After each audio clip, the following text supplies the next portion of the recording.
up, y'all? It's your girl Sakina, and I'm back for another Love and Marriage Huntsville review. This is season 2, episode 3. So let's get straight into it. Now, wait a minute, y'all. I want to say this early, please don't forget to like, comment, and subscribe to my channel. I am at 180 subscribers right now. So we are building, we building our little family here. So tell your cousins, tell your aunties, tell your uncles, your grandma, your mama, daddy, whoever is into recaps and reviews. So follow me. Don't forget to comment to let me know that y'all came through and, share your opinions on what y'all thought about the review or the show. But anyway, yes, for real this time. Let's get started. It opens with Tisha and Mel down at the Embrace event. The little scared, nervous cop or security went over to Tisha and told her, ma'am, you got to be out. I was asked to escort you out. So on their way out of the building, Tisha was embarrassed as hell, but she stopped and told Kimmi, they're escorting me out. I got to leave. So she made Kimmi leave with her. Kimmi actually didn't initiate leaving. But they're walking out, and Kimmi wants to go and talk to Mel. Hold on, wait, let's just try to get this thing clear to let her know that, you were here basically in support. So they go to the room, and instead of starting off right, Tisha was like, this is ridiculous. We really doing this type shit? And Mel was like, hold on, wait, honey, you were not invited. This is a private event, baby. And she said in her confession, this is a private event. You would have known that had you received the invite, because the outfit arrangements is supposed to be semi-formal. And y'all asses dressed like you ready for a picnic. Tisha's whole thing is, I didn't want this for us. I really was trying to be here in good faith or good support. I wanted to surprise you. So Mel was like, okay, we can talk about this, but this is not the time and the place. If you would have shot me a text and sent me a congratulations, followed up with a, I want us to talk, then I would have been more receptive to that. But you just popping up at my place of business or my event, So then it started getting heated between them, and Martell tried to break it up and was like, you know what? We trying to keep positive vibes going here. Let's just talk about this a different time. I'm sorry. Melly is like, sorry? What are you sorry for? And Tisha interjects and was like, yeah, he should be sorry because he threatened my husband. I don't know how Martell threatened Marceau, but that's what they going with. Y'all refresh me. I can't really remember what was said. They got a whole bunch of he said and back and forth going on, so I can't remember what the hell was their issue. Now, apparently Marceau had filed a police report against Martell for some reason. I think it might have been because Martell said he was gonna kick his ass or something. I don't know. I can't remember. But bottom line, Tisha kept begging to stay. No, I did it. Girl, when somebody kick you out, you get the fuck on. You don't beg, because that's a clear sign that they do not want you there. You take your belongings and move the hell along. And I'm like, okay, so they started arguing more and more. And as they're walking out, Tisha was like, I'm a professional.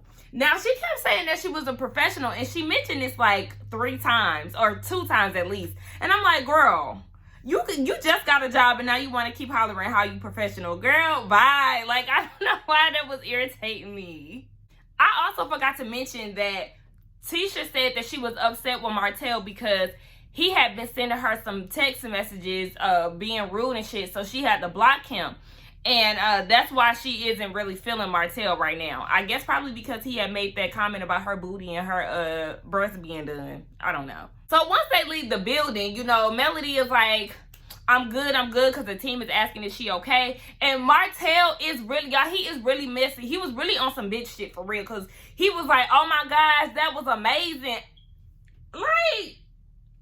Did this nigga just stick his tongue out? When he did that, I was like, oh, hell nah, nigga, you really feed off of this messy shit. That's some whole ass shit that he pulled, and I was like, ugh. It was an automatic turn off. I was never attracted to him anyway. Even before I knew he was a cheater on season 1, he just was never doing it for me. Now, Tish said that she's not going to reach out to Mel anymore. If Mel wants her at an event, she's going to have to invite her herself. Girl, you was not even asked here.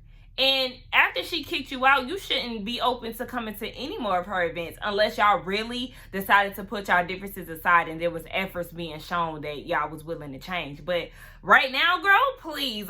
And she gets in the car and calls Marceau and was like, I've been kicked out of her event, blah, blah, blah. And he was quiet. And she was like, why you quiet? He's quiet because he's pissed off at you even going there, because he said it's always a way to make you look stupid. And he has a point. Like, I don't know if they necessarily go out their way to make her look stupid, but you did end up with egg on your face because you got escorted out and she didn't want you there. His whole thing is, I'm not understanding why you so pressed to have a relationship with them. And she says that she's not, but sis, yes you are. You was begging that girl to stay at her event. Like, there's no way in hell I'm doing that. Anybody that is pressed to stay at an event is pressed to have a relationship with somebody, bitch. You're pressed as a panini, okay? So we get a scene with Kimmi and Maurice. They in the bed. The alarm clock goes off at 5 in the morning. And I was like, Kimmi, sis, would you really sleep? Because you had eyeshadow on and lashes. Like, I know people do sleep with lashes. I do strip lashes. I don't do them individuals because I sleep on my face, so I don't have time for my lashes to be bent out of shape or whatever. But enough about me. So yeah, I was like, I don't know if you really sleep or not, but whatever. As the scene started to go on, I was like, okay, it do look like they kind of just woke up. So Maurice was asking her what's her plans for today, and she was saying that she has to go to work, but during her lunch break, she's gonna go and show a house. So he was like, damn, how you gonna do that on your lunch break? He actually wants her to pursue real estate full time. Now, she is a nurse, and she really is all about stability. And I'm the same way. I like to know that my money is about to come in every 2 weeks, blah, blah, blah. You know, with real estate, it's basically like contracting. And Kimmi doesn't want to do that. She wants to be a nurse. She's fine with that. Maurice's whole thing is he wants people to be an entrepreneur because he's one as well. Now, Kimmi kept pronouncing entrepreneur all wrong. She was saying entrepreneur. Like, sis, where's the R? Like, that was getting on my nerves. But anyway, we find out that Monster actually did move in with them. His bitter baby mom finally didn't let go of her issues and let him move in with his daddy. As they're getting ready, they're preparing. Kimmi was preparing a nice ass salad. I said, come on, homemade salad. That should look good as fuck. But she goes and tells Maurice about the whole Melody kicking Tisha out. Now, Maurice thinks that it was all uncalled for and that it shouldn't have happened. They made jokes about the little security guard who didn't hold weight to nothing. And they just say that it's out of order and they don't really feel like that was necessary. But then again, they say that that is Mel. She's extra as hell. Ooh, that rhyme. Tisha is down at the plaza that her and Marseau own. She is going to do her real estate office outside of that plaza, you know, because it is theirs. So she's getting ready to do a women's empowerment event, and she's telling Marseau about this. Now, the event is, you know, obviously about women empowerment, but the donations also go to some charity event. I don't know what it was called, but basically the proceeds go to kids, and it helps them learn how to write books and things like that. So basically to develop their communication. Now, they get into the topic of, again, you know, the hot topic, them getting kicked out or her getting kicked out. So Marseau was like, do you keep any contact with your ex-boyfriends? No, she doesn't. So he was just trying to make a point. Like, right, okay, once you leave an ex, that ex is behind. Like, you need to leave Mel behind. I don't understand why you're doing this. So she's just trying to explain that she doesn't want to have any bad blood, basically. And then she says she doesn't know why they have an issue with her. How do you not? Like, last season, girl, you was trying to rub in the whole Bentley thing in his face, in her face. You know, you was really trying to lay it on thick as far as her infidelities or the things that she's going through with her husband. And baby, it's kind of clear. I'm gonna say kind of clear, but you know, it's pretty clear that your husband probably done cheated on you once, twice, 3 times or whatever, because remember, he wants your ass to stay in the house. He didn't even want you to have a job, baby. You know, again, he is saying that she's forced in the situation and he does not support it. He made it very clear that I do not support you trying to be friends with them again. And he was like, I feel like you need to put that energy towards something else, aka your marriage. And then she said something about the issues that they have, and if they do have any issues, she's the one that's always initiating an apology. And he was like, yeah, because if you're initiating the apology, then you created the problem. But when I tell you that Marseau is something else, she need to build up a backbone, because the way he be talking to her, sometimes it's like, girl, you are too passive for my liking. I cannot. They also brought up them kids and how he was saying that, you know, the kids is hard to deal with. They wanted different restaurants last night because he had to take care of them while she went out to Mel's event. And it's like, okay, you need to get to know your kids. Remember, he was going to feed the kids something that they was allergic to last season. It's like, you still don't understand. And the part of being a parent is being the leader, being in control, right? So if your kids want food from 3 different places, then you as a parent need to go ahead and make them come up with a solution as to y'all need to figure out what place y'all want to go to because we only doing one stop. Like, don't make it as hard. Like, parenting is a lot of work, but at the same time, you the daddy. You put your foot down and you tell them what they're going to eat, or you allow them to think about what it is as a team that they want to eat. Like, it's not as hard as he trying to make it seem. It's not. So Mel and Martell are down at the doctor's. They're doing a follow-up visit, but you know, she's had 4 kids already, so she don't really need much there. We find out that Martell wants 5 kids, but Mel's whole thing is we ain't having no 5 kids until we are stable in our marriage, because all of this bullshit going on, I ain't thinking about having no other kids. So the nurse or whatever, the doctor was flirting with Martell. She said that she only deals with men who have a vasectomy and has had a practice marriage, at least one practice marriage. And he was like, she said she'll see Martell in a few years. What? Girl, what? And Melody thought it was funny, but it's like, girl, you better get your ass away from my husband. He probably done fucked around with her too. But let me stop playing. Mel is tired of Kimmi playing both sides. You know, they understand that she is a Scot, so she will have their back. So it's like, okay, y'all need to understand that. Yeah. Martell brings up him coming over to Kimmi's house, and he said that she was being messy that day when she brought up Arian and her being the side piece. But he feels like she can relate to Arian more because she was a side piece as well. And Mel was like, wait, what are you talking about? Maurice said that they were divorced when they got together. And he was like, no, they was together while he was still married. But I really don't think that they were. Kimmi doesn't strike me as someone like that. I'm going to stick and go with what Maurice and Kimmi is saying. But it doesn't seem like Mel was really falling too much into what her messy-ass husband was saying. Because she was like, you know, I think they were introduced while he was married. But, you know, when you get to know somebody, you know, if the chemistry is there, it's there. So I'm glad that she really didn't fall too much into that, unlike Martell, who wants to keep up the mess with everybody. When Maurice said that the common denominator is Martell, he ain't lying. Shit, if you really sit back and think about it, it all started with a bald head and some pointy ears. Y'all catch that Proud Family reference? Mel brings up the whole situation with Tisha saying that she had to block Martell as if they were texting each other privately, but everything that was said was in the group text. So she was like, you know, I don't like how she tried to play that out. Martell called her fake and phony. And I said, ain't that the kettle calling the kettle black? Hold on, baby. You and your wife is just as fake as phony as you feel like Marceau and Tisha are. Because, I mean, y'all put on airs and y'all put on these fronts all the time. Look at how y'all acting now, and here it is present day. Y'all supposed to be getting a divorce. Your wife has filed for a divorce, and your mistress is having a baby, and it's allegedly by you. So, I mean, sweetie. So Tisha is over at the studio. She's doing her podcast. She still has it going. I think it was called Mommy Business or something like that. They talk about the day in the life of a mom. So this time she wants to have her mom on the show. And when Miss Wanda walked in, honey, y'all know I do like Miss Wanda, just a heads up. But at the same time, you know, anybody can get it with me. I don't care how much I like you. If you doing some shit, I'm going to speak on it. So she comes in with some thigh-high snake boots on with like a leather 2-piece. I don't know if it was a 2-piece or if it was a 1, but whatever. She had that on with like a sparkly moto jacket and a lock and key accessory, like necklace and earring set. And it's just like, okay, Miss Wanda, she knew that she was popping off, you know, on season 1. So I guess she's trying to really bring it and turn it up a little bit for season 2.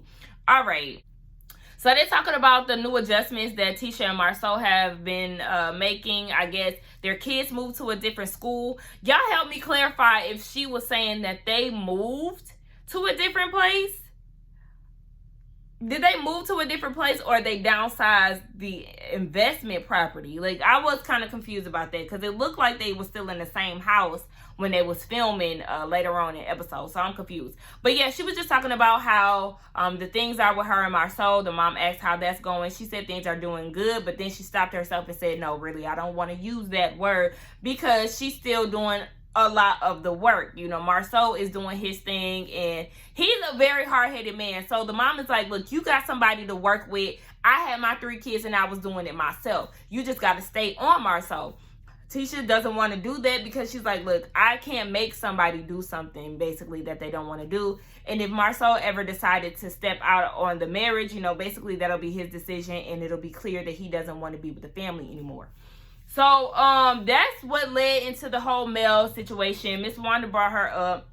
She doesn't like the fact that Mel is acting as if she just found out that her husband is a cheater when she found out 2 years in the marriage. She said she would have went and sent him to the clinic and all this stuff. And I'm like, oh, y'all talking about all this shit on the podcast. Like, are y'all still on air? Because then she went off to saying that Kimmi is playing both sides as well. You know, is she really a Scott? I understand she doesn't want to be messy, but Tisha's whole thing is, I don't want to be in the middle of my mom and Kimmi because I love them both, so I'm gonna let them work it out as adults. Tisha then tells her how she got kicked out of Mel's event, and Mama Wanda was not feeling that. She went as far as saying she would have slapped that bitch, and it's like, you can't slap a bitch when you came uninvited. That's rude. You calling her a bitch and all of that, that's real excessive. That's how you get called a bitch. And then Tisha gonna be mad at Mel for calling you out your name when you started it first. That's why I feel like moms need to stay out of any beef that's going on, because the moment somebody disrespect my mom, I'm gonna be mad. But at the same time, your mama shouldn't have jumped in, because you can't say something about somebody and expect them just not to retaliate. So Destiny comes by to Mel's house. They're talking about Destiny getting adjusted to being a wife and being pregnant. You know, all of this stuff is new to her. But she did give us a little insight on her life. So her and LeBaric have been together for some time. Come to find out that this is their 6th pregnancy. She had a lot of miscarriages, and I know that is so hard for her. I'm happy that she's far along, and I really hope that she has a healthy pregnancy and a healthy baby. But yes, she has been trying to get pregnant for so long, and she feels like her husband really doesn't understand because of the mental of it all. The fact that you have a baby growing inside of you and then you lose it. Like, yes, that does a number on a woman. Like, us women go through so much that men don't understand. That's why it bothers me when men speak a lot on, like, you know, pregnancy, periods, hormones, like just anything pertaining to a woman's body. It's like, hold on, baby. Our body does way more than yours. Please don't try to downgrade us or downplay anything that we go through, our emotions, whatever. She says that she's made a whole bunch of changes in their marriage and he hasn't made any. She's moved into his bachelor pad. All of her things are in storage, down to the dishes. Like, nothing in that house, she said, is hers besides her clothes. And that is so wild to me. I think they may have gotten married and then moved in together. That's what it sounds like. But for her to live in his house and not feel like it's her home, that's so sad and it's so crazy. I feel like they need to go ahead and just move somewhere else. Y'all don't necessarily have to move move up per se. You know, try to stay in y'all same range or wherever the size that y'all are in now, just together. You know, just have something, start anew together, because y'all are starting a new journey together as husband and wife. And Mel is like, okay, well, have you talked to him about, you know, him trying to adjust to living with you? And she said, yes, they're going to counseling weekly, but she doesn't really sound sure about everything that she's saying. And it's like, I feel like I'm gonna be side-eyeing her husband along this season, you know, just depending on how frequent they're gonna be in these episodes. But while they were talking about pregnancy, Mel actually opened up and shared a little bit of her information. She said that she had a miscarriage as well before the whole mistress stuff got out, and she felt like, okay, well, with all of this happening, maybe that miscarriage was supposed to happen. But then she got pregnant, and she was contemplating whether or not she wanted to have this baby, and she thought about abortion. And I feel like that is very brave of her to admit that on TV, because there are a lot of people who don't like to share their stories due to backlash. You know, people are very opinionated when it comes down to abortion. Me personally, I feel like if you feel like you are not up to it to raise this child, then you have to do what you have to do. You know what I'm saying? Like, if you couldn't even explore adoption and things like that, but if you feel like you don't even want to go through the pregnancy, then hey, You have that right. So we got Tisha at home, and she's practicing her speech for her women empowerment event. It's about to come up. It's actually that same day. So Marseau comes in with some coffee that got some liquor in it, you know, trying to loosen her up a little bit, because we know that Tisha does have a speech impediment, or she has like some type of speech issue. So even doing public speaking is a lot for her. So she's practicing her speech, and Marceau wants to hear some of it. So she's, you know, saying what she has to say. And one thing that stuck out to him is that she said back in 2015, she felt like she had lost herself and she wanted to get it back. Now, this bothered him because he feels like if you haven't sacrificed anything, or if you haven't lost a part of you, then you ain't doing something right, basically. He said in the marriage, you lose yourself. And that's what it's all about. Nigga loud and wrong. Like, no. You are not a support system for your wife. Marceau thinks because he goes to work every day that somebody is supposed to kiss his ass. He thinks because he's a breadwinner and that he's providing for his family, that's it. That's not it. A part of being a father is communicating with your children, getting to know your children, being affectionate to your children. You being affectionate to your wife as well. He doesn't have a nurturing bone in his body, and that is such a turn off. I don't know how Tisha does it. I couldn't do it. I would have had to cuss that nigga out a long time ago, especially with the shit that he was saying in that damn bed of his. Tisha mentions the fact that, you know, you get to get up and go whenever you want to after work. If you want to go out, you can do that. I don't have the luxury of doing that because I have to take care of the kids. Or if I do want to go out, then I have to find a babysitter. I don't know why when I got this bald head nigga sitting here standing in front of me who don't even want to take care of his kids. And he was like, oh my gosh, you have to find a babysitter. I'm so sorry, I didn't know that your life was that hard. What? Y'all, I would have cussed him the fuck out. First of all, please don't diminish me. Don't try to make it seem like what I'm doing is just so light and not compared to what you do as a general contractor or whatever the fuck. I don't play them type of games. When I tell y'all, when I've been in situations like that, I've been in a relationship like that before, where I would say something and then he would downplay, you know, what I said or how I feel. And it's like, that's the shit that makes me furious. And I don't believe in putting hands on my partner or men, but I probably would have slapped the hell out of him. Like, don't play with me like that. Don't do it. She shouldn't have to go through all of that. But yeah, Tisha was like, you know what? I'm not going to let you distract me from what I got going on. You always like to say, don't let anybody distract you from your dreams. Well, honey, I need you to move over to the side and shut your ass up, because I feel like he was trying to piss her off. She asked him, was he going to the event? He said he got shit to do. Just throw the whole nigga away. Throw the whole nigga away, okay? But yes, that was the end of the episode. So my thoughts on this episode, it was good. I'm glad that we got the full cast back in motion. You know, the baby special is over. I do feel like I will start to come around to Destiny if she's not with the bullshit anymore as far as Kimmi. If she keeps it real lighthearted like she did this episode, then I could see me getting to like her. Marceau, we already know, is an asshole, and Martell is messy. But anyway, y'all, that is my thoughts on this episode. Please don't forget to like, comment, and subscribe to my channel, and I will see y'all for the shot. Bye.